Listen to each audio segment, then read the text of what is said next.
यही double engine सरकार जोड़ा कि आम ओडिया अस्मिता और महिला सशक्तिकरण ना जो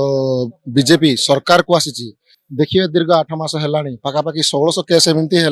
जोड़ा कि महिला निर्यातना केस आसी पार्टिकुलाली माइनर गर्ल जोड़ा कि अंतर्वासी जो छात्री माने रोचंती से माने प्रेग्नेंट होचंती माने केते असुरक्षित आपण जानि पारुथिबे जोड़ा कि महिला माननकु स्पेशली करी महिला माननकु ए सरकार कोनोसी सुरक्षा देई पारनी तार प्रतिवाद करी हम गांधी मूर्ति पाखे ये करतु ता बादे गृहर बाहर एवं गृह भितर मध्य आमर विरोध रोला केमिति महिला को सुरक्षा दाबी करी आम विरोध करतु।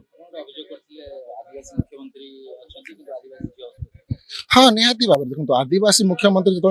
हाँ ठीक अच्छे आदिवासी मुख्य आम खुशी विषय किंतु आदिवासी महिला मान सुरक्षा दे पारना से बड़ दुर्भाग्यर कथा जोड़ा कि ओडिशा शासन काल में 8 मास है बर्तमान सुधा महिला सुरक्षा प्रति कौन माने सरकार चिंता भी करना इवन मुख्यमंत्री अच्छे कौन स्टेटमेंट भी देना निहाती भाव में आम गृहर बाहर रोचे गृह भीतर रम 10 तारिख में प्रत्येक जिलापाल ऑफिस आम जिलापाल ऑफिस घेराव करें निहाती नारी सुरक्षा प्रति आमर मोटो निहाती भाव में आमर जो सभापति अच्छा भक्तचरण दास निर्देश आम जहाँ भी नारी सुरक्षा प्रति जहाँ भी कर प्रस्तुत अच्छे।